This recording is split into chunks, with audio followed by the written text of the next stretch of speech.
हमने पिछले सीन में देखा था मिस्टर मीट और बीस दोनों आमने सामने आ जाते हैं। मिस्टर मीट अपने पंच में क्यूआई की पावर रिलीज करते हुए आगे बढ़ते हैं, साथ ही बीस तो एक जोरदार पंच मारते हैं। हमें इस सीन में दिखाया जाता है कि पंच की पावर इतनी ज़्यादा होती है कि वो बीस के आर पार हो जाती है। मिस्टर मीट कहते हैं आखिरकार मैंने इसको मार ही दिया और साथ ही हमें 20 समंदर के अंदर मरा हुआ दिखाया जाता है। मिस्टर मीट अपने आप को देखकर बहुत ही हैरान हो जाते हैं। वो कह रहे होते हैं मैंने सिर्फ इसे एक ही पंच से मार दिया और क्या ये मेरी ताकत है और ये क्यूआई पावर कितनी पावरफुल है। और साथ ही वो सेट हो जाते हैं अपनी जगह पर। वो कह रहे हैं ये जाना मुझे क्या हो रहा है। कह रहे होते हैं कि मैं अपनी जगह से हिल नहीं पा रहा। किंशु मिस्टर मीट को कहते हैं यहीं पर रुको, आप अपनी जगह से हिल लेना, मैं आप तो क्यूआई की पावर तो रीसेट करने की कोशिश करता हूँ, तो आप ज़रा 1 मिनट ठहरें। मिस्टर किंशु मुझे आखिरकार यहाँ पर हो क्या रहा है। मिस्टर मीट आपने क्यूआई की पावर बहुत ही ज़्यादा यूज़ की है और इस वजह से आप मर भी सकते थे और कुछ नहीं बस क्यूआई की पावर यूज़ करने की वजह से आप ज़्यादा खट चुके हैं। किंशु मिस्टर मीट तो कहता है आप ज़्यादा जोर ना लगाएं, अभी भी आपको क्यूआई की पावर तो सीखने में अभी काफ़ी वक्त लगेगा और आप इसको इतनी ज़्यादा पावर यूज़ ना करें वरना आप मर सकते हैं। मिस्टर किंशु आपने दोबारा मुझे बचा लिया, पता नहीं मैं कैसे कहूँ कि मैं आपका शुक्रिया अदा किस तरह अदा कर सकूँगा। किंशु मिस्टर मीट तो कहते हैं ये तो आप मरे, आइए हम इस 20 में से देखते हैं क्या इसमें ज़ैन युहान मिलता है हमें। मिस्टर मीट किंशु तो कहते हैं अगर हमें इसमें ज़ैन युहान मिल जाता है तो ये हमारी किस्मत होगी। किंशु इसमें काफ़ी देर ढूंढता रहता है और वो कहता है ये कैसे हो सकता है, क्या इसमें ज़ैन युहान नहीं है। वैसे तो इसमें होना चाहिए था और हम आए ही इसलिए थे क्योंकि मैं इस ज़ैन युहान को मिस्टर मीट को देना चाहता था। मैं चीज़ तो मान नहीं सकता, वैसे भी आमतौर पर ऐसे जानवरों के अंदर ये ज़ैन युहान लाजमी होता है और इसमें आखिर क्यों नहीं है। ये इतना ज़्यादा पावरफुल होने के बावजूद भी इससे अंदर से कोड नहीं निकला। किंशु अचानक ही चौंक जाता है, उसे कुछ महसूस होता है। किंशु कहता है कि फौरन हमारी तरफ कोई शय आ रही है बड़ी स्पीड से, ताकि एक पीस इन दोनों के ऊपर हमला करता है। किंशु मिस्टर मीट को खट्टा देकर यहाँ से हटा देता है। मिस्टर मीट बच जाते हैं और पानी में दूर रेलते हुए दिखाई जाते हैं। मिस्टर मीट अचानक उठते हैं, वो सोच रहे होते हैं आखिरकार यहाँ पर हुआ क्या अभी। और साथ ही किंशु ढूंढने लग जाते थे आखिरकार वो कहाँ गया। मिस्टर मीट इस बीच को देखकर बहुत ही ज़्यादा हैरान रह जाते हैं कि इतना बड़ा काला मगरमच्छ वो भी यहाँ पर। साथ ही वो इधर उधर ढूंढने लग जाते थे मिस्टर किंशु कहाँ पर चले गए। हमें इस सीन में दिखाया जाता है कि किंशु अपने क्यूआई की पावर से अपना एक हाथ बनाता है और मगरमच्छ के टेल को पकड़ लेता है। मिस्टर मीट किंशु को देखकर बहुत ही ज़्यादा हैरान हो जाते हैं और कहते हैं इसने क्यूआई की पावर से इसने हाथ कैसे बना लिया। किंशु मगरमच्छ को कहता है आप मुझे एक्सप्लेन करोगे तुम यहाँ पर कर क्या रहे हो, तुमने ऐसे कैसे हम के ऊपर हमला किया। किंशु इस काले मगरमच्छ को कहता है मुझे पता है तुम्हारे अंदर कोर है और मुझे किसी भी हालत में उस कोर को चाहिए और चाहे मुझे इसलिए तुम्हें मारना ही क्यों ना पड़े। मगरमच्छ किंशु की बात सुनते बहुत ही ज़्यादा गुस्से में आ जाता है और गोल से गुर्राता है और कहता है मैं तुझे जिंदा नहीं छोड़ूंगा, मैं तुझे जान से मार दूंगा। साथ ही गुर्राता हुआ किंशु के ऊपर हमला करने के लिए आगे बढ़ता है। किंशु अपनी पावर रिलीज करते हुए मगरमच्छ से कहता है टेंशन न ले, मैं तेरा कोल ले ही लूँगा। किंशु बड़ी स्पीड से मगरमच्छ की तरफ बढ़ता है और उसका सर उसकी गर्दन से अलग कर देता है। किंशु खड़ा हो गया अपनी जगह पर सोच रहा होता है आखिरकार मैंने इसको मार ही दिया और कह रहा होता है अब इसका कोड मैं निकाल कर मिस्टर मीट तो दे दूंगा। किंशु मगरमच्छ को मारने के बाद मिस्टर मीट की तरफ आगे जा रहे होते हैं। मिस्टर मीट किंशु को देखकर बहुत ही ज़्यादा हैरान हो जाते हैं और कहते हैं तो सिर्फ एक ही हिट से इसने मगरमच्छ को मार दिया। हम तो 1 घंटे बाद का सीन दिखाया जाता है। शादी गैलरी पर कुछ बंदे न रस्सी बांध रहे होते हैं और कह रहे हैं जल्दी जल्दी इस पर रस्सी बांधो। दूसरा बंदा कहता है हमने ज़ोर से इसे बांध लिया है, ये हो गया है चलो। मिस्टर किंशु हमने इस फैल मगरमच्छ की हड्डियों को कश्ती पर भेज दिया है। किंशु कहता है मिस्टर मीट आपका शुक्रिया। मिस्टर मीट ये रहा आपका ज़ैन युहान, या इसको हम कोर भी कह सकते हैं। मिस्टर किंशु आपका बहुत बहुत शुक्रिया। किंशु मिस्टर मीट तो कहते हैं अगर आप इसको ज़ाया नहीं करना चाहते तो मैं आपको एक मशवरा देता हूँ, जब आप कल्टिवेशन करने के बाद नेक्स्ट लेवल पहुँच जाओगे उसके बाद जाकर आप इसको यूज़ करना, वरना आप उससे पहले यूज़ करोगे तो ये ज़ाया हो जाएगा क्यों आपकी इतनी पावर नहीं है कि आप इस टाइम इसको यूज़ कर पाओ। मिस्टर मीट किंशु को कहते हैं आपका क्या मतलब, क्या आप मुझे इसके बारे में थोड़ी सी वजाहत से बताएंगे।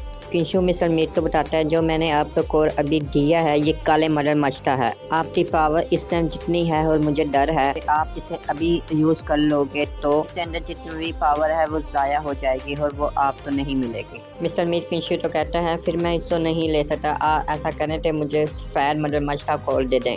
किंशु मिस्टर मीट तो कहता है कि आप ऐसा मत करें क्योंकि पहले ही मेरे पास काले मगरमच्छ की हड्डियाँ हैं, आप इस तो रख लें क्योंकि आपने मेरे सफ़र में मेरा बहुत ज़्यादा साथ दिया है।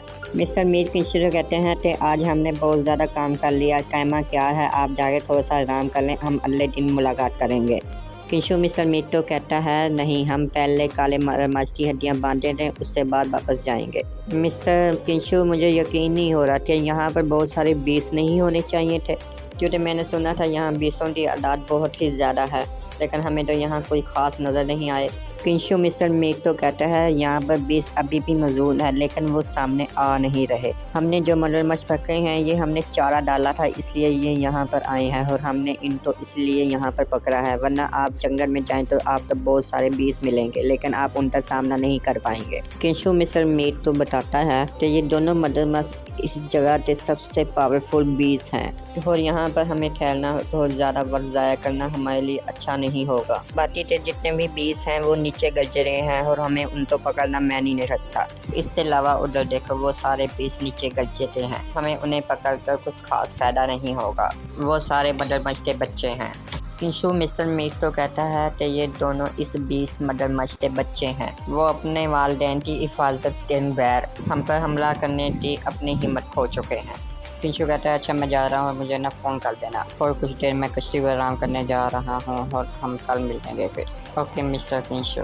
मिस्टर मीट पीछे मुड़कर मगरमच्छ को देखते हैं और कुछ सोचने लग जाते हैं और साथ ही हाथ जोड़कर मगरमच्छों के बच्चों से माफ़ी मांगते हैं कि हमने आपके पेरेंट्स को मारा है, इसलिए हमें माफ़ कर देना। हमें अगले दिन सुबह सीन दिखाया जाता है। किंशु कह रहा है अब मैं यहाँ से जा रहा हूँ। सर मीट किंशु कहता है कि आपका सफ़र अच्छा गुजरे और मैं मैनेजर को कह दूँगा ये स्वेट शार्ट और ब्लैक शार्ट की हड्डियाँ और खाल आपके काम जैन सिटी में भेज दे। किंशु कहता है आपका बहुत बहुत शुक्रिया। किंशु कहता है कि मैं अपने सिटी जाने से पहले मैं इधर की जड़ी बूटियों की मार्केट में जाना चाहता हूँ, कल फिर मैं सनशाइन सिटी की तरफ निकल जाऊँगा। किंशु मिस्टर मीट को कहता है अगर आपको किसी किस्म की मुझे ज़रूरत हो तो आप मुझे कॉल कर लेना। मिस्टर मीट कहते हैं कि अगर मुझे आपकी लोड़ पड़ी तो मैं आपको कॉल ज़रूर करूँगा, और इसके अलावा आप मज़ीद सफ़र को आसान करने के लिए आप मेरी कार का यूज़ कर सकते हैं। आप किंग्सलैंड सिटी में जाने से पहले ये मुझे वापस कर सकते हैं। मिस्टर मीट किंशु तो कहता है कि आप तो क्या गाड़ी चलाना आती है ना।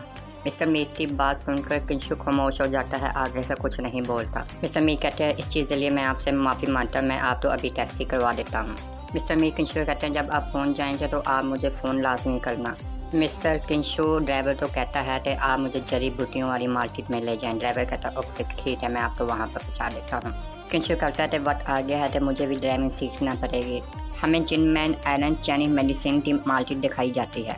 एक बंदा किंशु के पास भागते हुए आता है और किंशु से कहता है क्या आपको ड्राइवर की ज़रूरत है, सिर्फ 1 घंटे के लिए 100 युआन।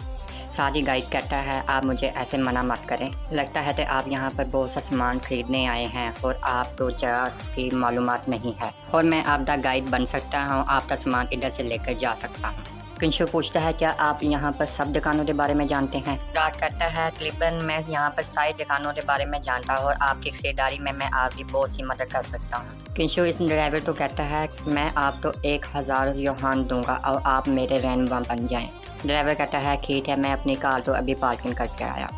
किंशु ड्राइवर से पूछता है क्या आप किसी ऐसे स्टोर के बारे में जानते हैं जो चाइनीज जड़ी बूटियाँ फराहम करता है।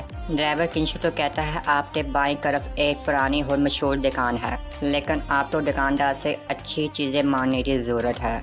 आमतौर पर इन्हें ये सड़क पर नहीं दिखाते हैं, ये पीछे दुकान पर छुपा कर रखते हैं। ड्राइवर इस दुकानदार के लड़के से पूछता है क्या तुम्हारा मालिक यहाँ पर है। नहीं, मेरे मालिक यहाँ पर नहीं है इस टाइम, वो चौक में गए हैं किसी काम के सिलसिले में। ड्राइवर कहता है शायद माँ और बेटी दोबारा किसी मुसीबत में कटा गए हैं, शायद मुझे उनको ढूंढना पड़ेगा। ड्राइवर किंशु तो कहते थे दुकानदार इस समय यहाँ पर मौजूद नहीं है, आप क्यों नहीं थोड़ी देर इंतज़ार कर लेते, मैं कहीं ना कहीं से उसे ढूंढ कर लाता हूँ अभी। किंशु कहता है ठीक है, मैं थोड़ी देर इंतज़ार कर रहा हूँ, लेकिन जल्दी आना आप। किंशु अंदर जाने लगता है, उसके कान में एक आवाज़ आती है प्लीज़ कोई है जो मेरी बेटी तो बचा सके।